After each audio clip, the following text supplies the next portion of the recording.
नमस्कार, मैं हूं कुमार अभिषेक और कुमार अभिषेक की खबर में आज फिर से एक बार आपका स्वागत है।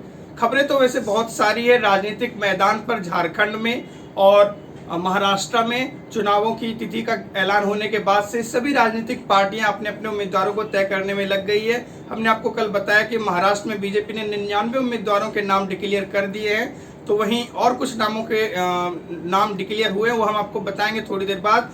लेकिन सबसे पहले खबर आ रही है हरियाणा से। हरियाणा में 17 अक्टूबर को मुख्यमंत्री नायब सिंह सैनी ने शपथ लिया था। प्रधानमंत्री नरेंद्र मोदी, गृहमंत्री अमित शाह, वहां के राज्यपाल और कई सारे केंद्रीय मंत्री जिसमें कि राजनाथ सिंह भी शामिल थे और एनडीए शासित राज्यों के 18 राज्यों के उप मुख्यमंत्री और मुख्यमंत्री उसमें शामिल हुए थे।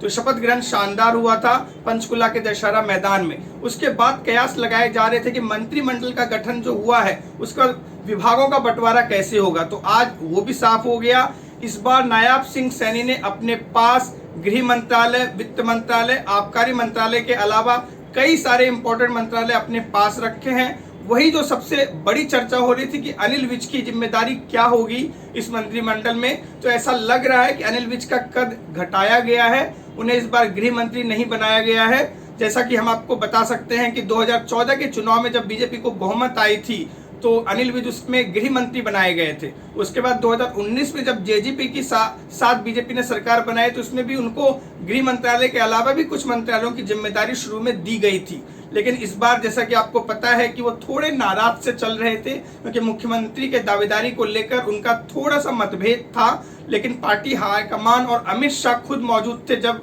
विधायकों ने नायब सिंह सैनी को विधायक दल का नेता चुना और अनिल विज ने उसका समर्थन भी किया। लेकिन ये बात जो थी इम्पोर्टेंट थी कि अनिल विज बहुत बड़े कद के नेता रहे हैं। बीजेपी के हरियाणा से 7 बार वो लगातार अंबाला कैंट से जीतते रहे हैं और पार्टी उन्हें अनदेखा नहीं कर सकती है। ऐसे भी कयास लगाए जा रहे थे कि शायद उन्हें विधानसभा का अध्यक्ष बना दिया जाए, लेकिन इन सब को विराम लगाते हुए उन्हें मंत्रिमंडल में शामिल किया गया और विभाग भी दिए गए हैं। उन्हें फिलहाल श्रम, रोजगार और परिवहन मंत्रालय की जिम्मेदारी दी गई है। तो एक तरह से हम कह सकते हैं कि पार्टी में जो थोड़ा सा वो असंतुष्ट थे मुख्यमंत्री की दावेदारी उन्होंने सार्वजनिक तौर पर पेश किया, तो कहीं ना कहीं पार्टी ने थोड़ी लगाम लगाने की कोशिश की है, लेकिन उनको नजरअंदाज भी नहीं किया जा सकता। वो बहुत बड़े नेता हैं, तो एक बैलेंस बनाने की कोशिश की गई है बीजेपी हाईकमान के द्वारा।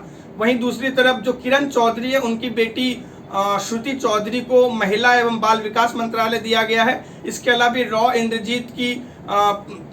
इंद्रजीत हैं, उनके भी परिवार के लोगों का खास तौर पे ख्याल रखा गया मंत्रिमंडल में। तो आपको पता है कि नायब सिंह सैनी के साथ कुल 13 मंत्रियों ने शपथ ली थी 17 अक्टूबर को दशहरा मैदान पंचकुला में। तो अब देखते हैं कि अब विभागों का बंटवारा हो गया, अलग अलग विधायकों को अलग अलग मंत्रालय दिया गया है। डिटेल में हम आपको इसकी खबर देते रहेंगे, लेकिन फिलहाल खबर ये है कि जो एक सवाल था कि अनिल विज को लेकर के उन्हें क्या मंत्रालय में मिलता है, कौन सा मंत्रालय मिलता है, तो उस पर फिलहाल विराम लग गया है। अब 13 मंत्रियों और खुद नायब सिंह सैनी किस तरह से हरियाणा की सरकार को चलाते हैं, क्योंकि जाट आरक्षण एक मुद्दा है, जाटों के आंदोलन मुद्दे रहे हैं हरियाणा में, किसान आंदोलन को वो कैसे टैकल करते हैं और जो भी उन्होंने चुनावी वादे किए हैं अपने घोषणा पत्र में उसको कैसे पूरा करते हैं, क्योंकि उसकी जिम्मेदारी होगी पार्टी की कि अपने जो चुनावी घोषणा पत्र जिसको बीजेपी कुछ और नाम से संकल्प पत्र के नाम से बुलाती है, तो वो उसको कैसा पूरा करेंगे और सबको साथ लेकर के कैसे चलेंगे